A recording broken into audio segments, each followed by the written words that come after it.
بیا هم ښه راغلاست قدرمن لیدونکو د خپرونې دوام دی. د خپرونې په دې برخه کې د افغانستان ویاړ له ځانه سره لرو، ځکه پرون تېره بله ورځ یې د افغانستان لپاره یو ډېر ښه ویاړ ترلاسه کړی دی چې په انګلستان کې د ځغاستونکو په منځ کې دریم مقام ترلاسه کړی دی، او هغه به موږ او تاسو د خپله د لوبغاړي څخه واورو چې څنګه او په څه ډول یې دغه دریم مقام ترلاسه کړه.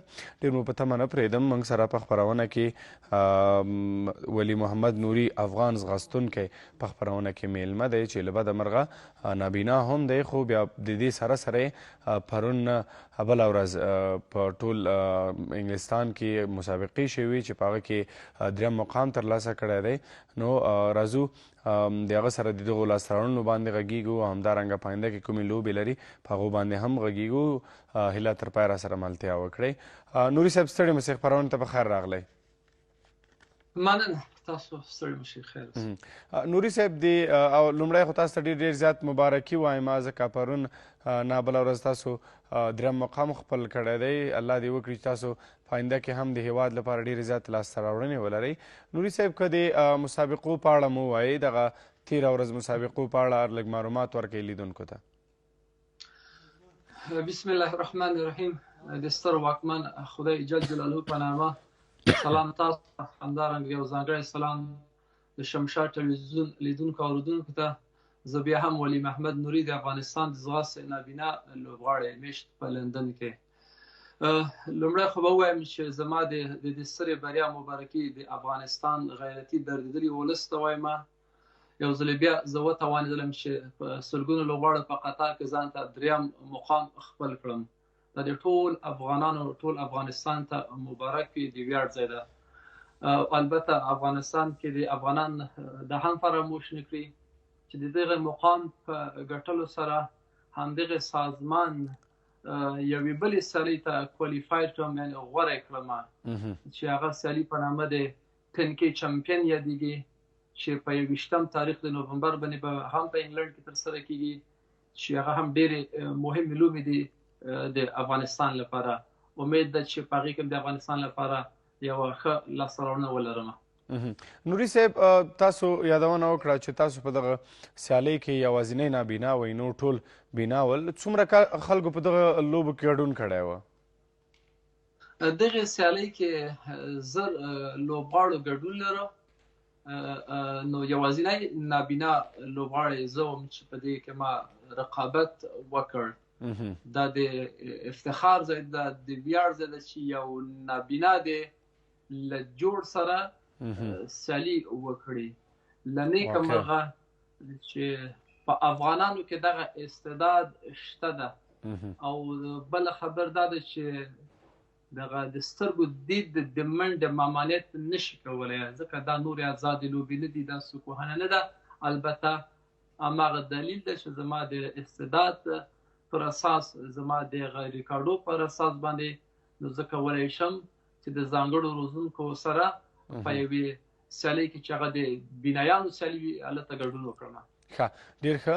یقینا دا هم ډېر د ویاړ ځای دی چې 1000 لوبغاړي موجود وي، بیا هغه ټول بینا وي او یو نابینا د هیواد یو ځوان ورزي په هغو کې دریم مقام ترلاسه کوي. واقعا دا د ویاړ ځای دی. الله مو همداسې کامیاب لره.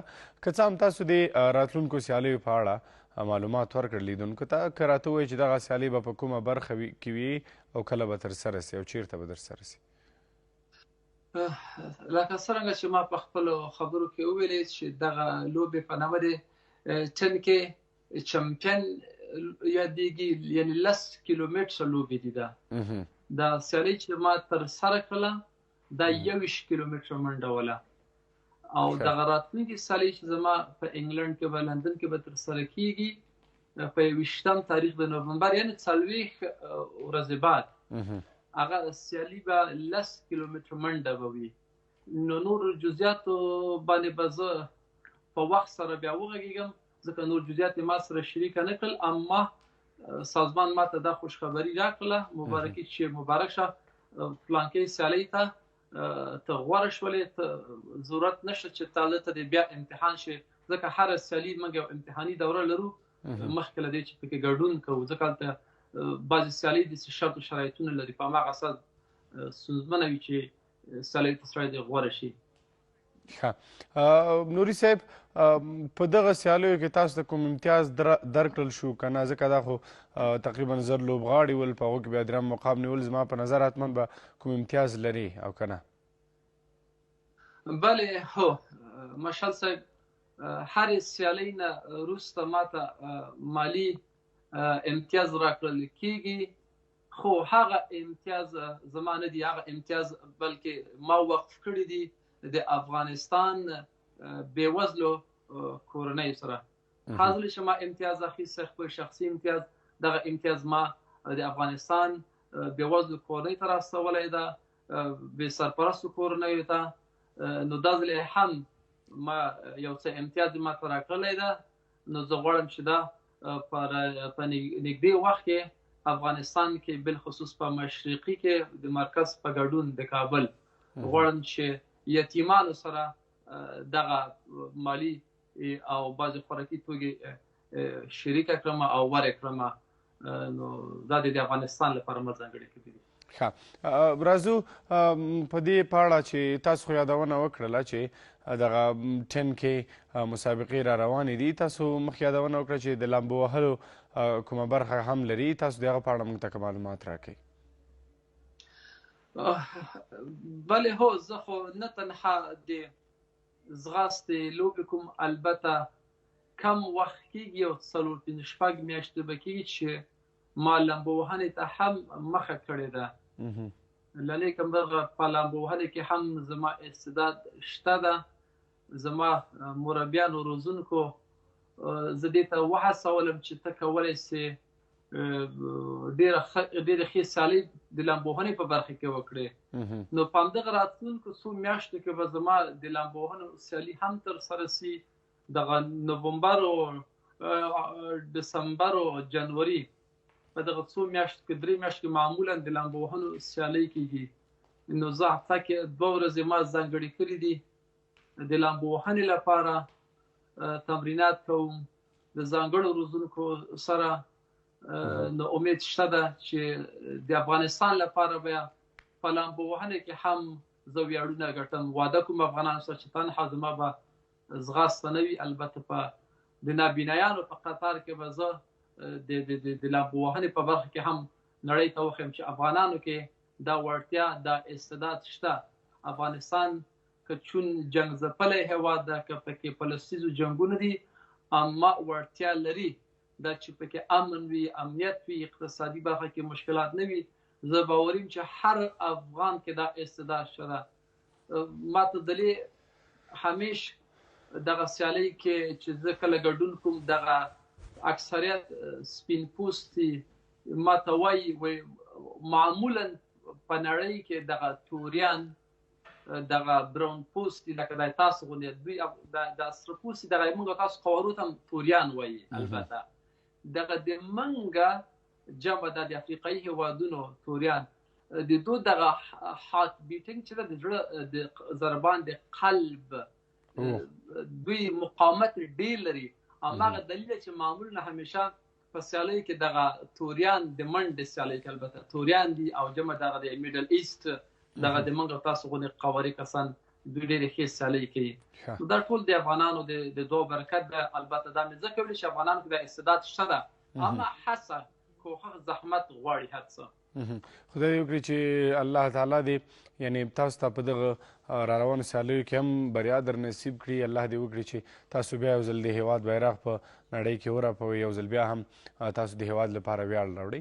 راوځو دې ته نوري صاحب چې په دغه سیالیو مثلا په دغه روزنه چې تاسو دا اوس وینئ، یا هم روزونکي تاسو ته درس درکوي چې څرنګه لامبو باید وشي، چېرته لامبو باید وشي، په څه ډول باندې تاسو دغه تمرینونه چېرته کوئ؟ په یو هاوس کې کوئ او که نه بیرون هم صحنې ته کله کله وځئ، لکه سیند ته او یا هم نورو ځایونو ته؟ ډېره ښه پوښتنه مشال صاحب. دلته په انګلند کې ځانګړي حوضونه دي د لامبو وهنې لپاره. البته دا کوم ځای کې چې زه ژوند کوم، دلته 2 حوضونه دي. نو په دغه 2 حوضو کې بیا ځانګړې ورځ، ځانګړي ساعتونه د ما لپاره وقف شوي دي چې په هغو ساعتونو کې زه لامبووهنه وکړم.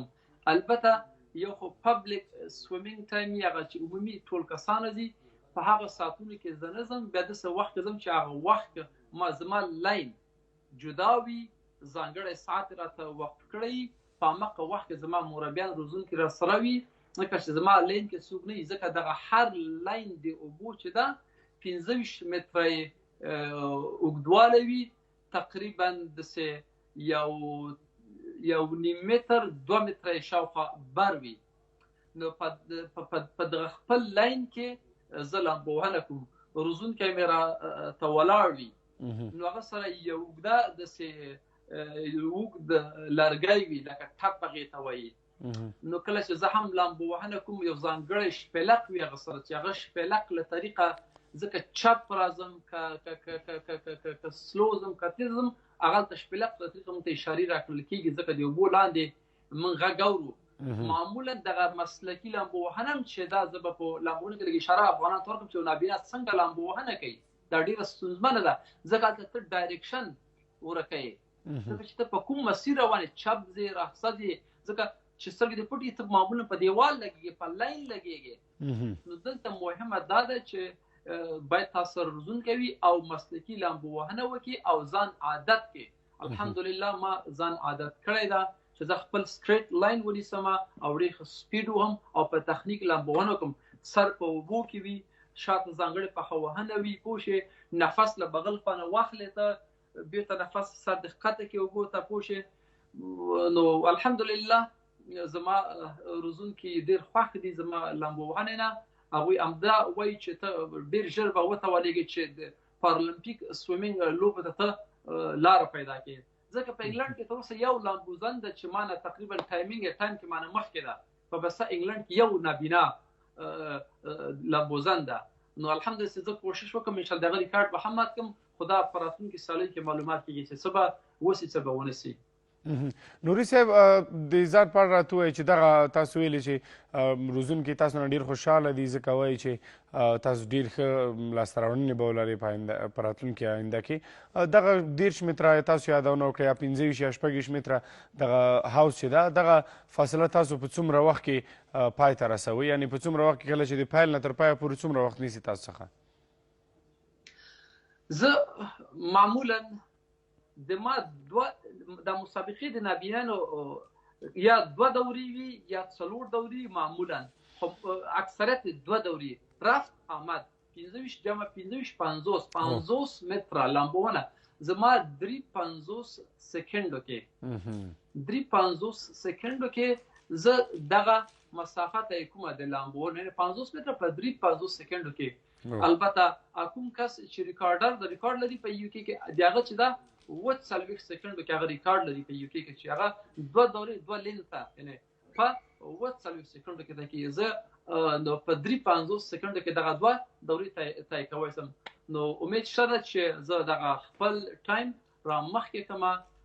نو په دې برخو کې زه درګرده کار کې رسولون کې تخنیکی مسایلو کې، ځکه چې په تخنیک کارو کې سپیډ خپل راځي.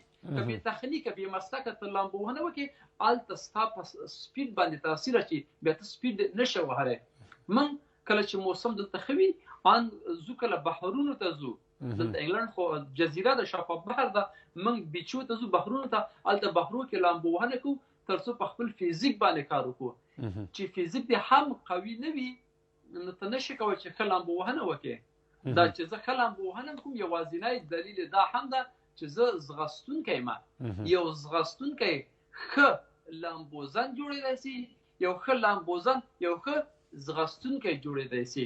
دغه لامبو او ځغاسته یو بل سره داسې نښتې دي او یو بل سره ډېره کومک او مرسته ورکوي، لکه بل ته تکیه ورکوي.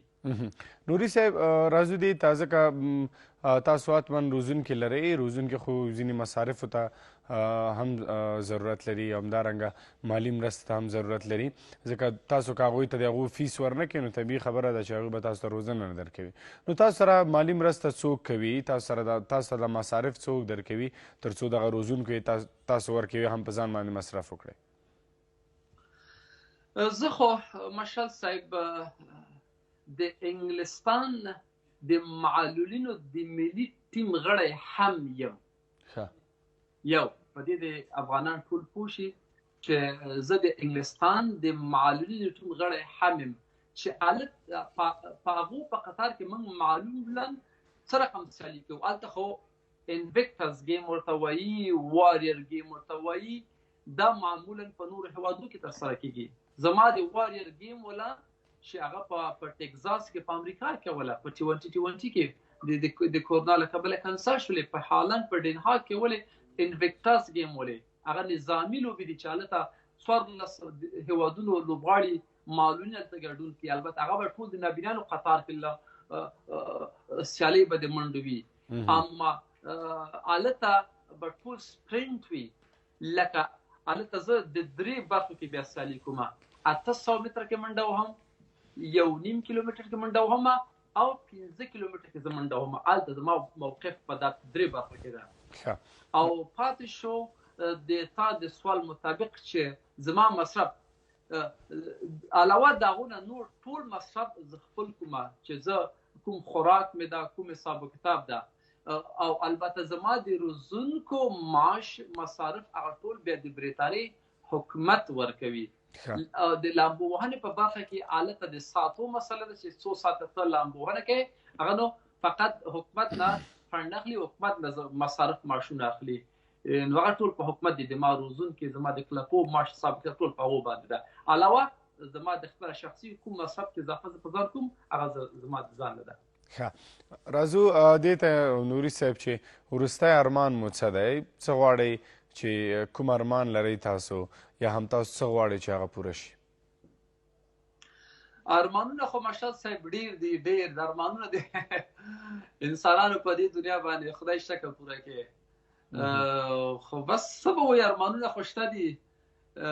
لومړی ارمان خو اکثریت وخت ما په رسانو کې دې خبرې ته اشاره کړې ده، اما دا خبره به بیخي زیاتي عام سوي وي، خو زما همدغونه درد په زړه کې شته دی چې زه باید د هرې رسانو کې ووایم.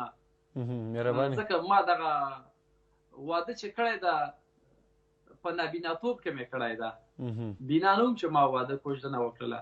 زما اوس 3 اولادونه دي الحمدلله، 2 مې لورګانې دي، 1 مې زوی ده. ما تر اوسه نه خپله مېرمنه لیدلې ده، نه مې 3 اولادونه لیدلي. نو دا مې ستر ارمان ده چې خپله مېرمنه، خپل 3 ګلالي اولادونه په سترګو باندې وګورم. هغه ورځ مې راته مشره لور وایي پلاره ستا څه ارمان ده؟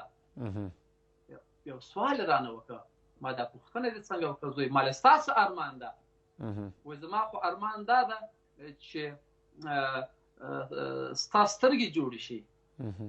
یو ماشوم د 2 کلو ماشوم سره دا یو احساس شته چې زما پلار نابینا ده او زما پلار د سترګې جوړې شي. ما ورته ویلې زوی مالې لور مې کلثوم نومېږي، مالې کلثوم جانې زما ارمان ده ستا ګلالۍ قواره وګورم، ستا مخ وګورم، زما هم دا ارمان ده. نو ګوره دا ټول د دې جواب به څوک وي په افغانستان کې؟ زما د سترګې چې زما نه دا سترګې چا اخیستې دي؟ زما په ګډون همداسې په سلګونو په زرګونو افغانان شهیدان، معلول، چا خپې، چا سترګې له لاسه ورکړلې په دې روانې جګړه کې. زه بیا هم یو د دې روانې جګړې قرباني یم، په افغانستان کې مې سترګې له لاسه ورکړلې. خدای دې همیشه زیاتي په افغانستان کې تل پاتې صلح راولي، چې ټول افغانان په یو امن کې، په یو ښه اقتصاد کې ژوند وکړو. مننه. الله دې ستاسو د ارمانونه پوره کړي. الله دې تاسو ته دغه د سترګو روښنایي بیرته درکړي، تر څو وکولی شئ خپل بچیان وګورئ، خپله مېرمن وګورئ، ټوله دنیا پرې وګورئ. الله دې وکړي چې دغه کوم عذر چې تاسو لرئ دغه درته پوره کړي، او الله دې تاسو ته د سترګو روښنایي بیرته راوګرځوي. ډېره زیاته مننه نوري صاحب چې خپرونې ته راغلئ او خپرونه کې مو راسره ګډون وکړئ. تاسو نه هم مننه شمشاد تلویزیون نه مننه چې همیشه زما سپورټي په برخو کې په ما خبر جوړ کړی. کور مو آباد، یوه نړۍ مننه. ټول افغانستان د زما سالي مبارک وي. مننه. خیر اوسئ.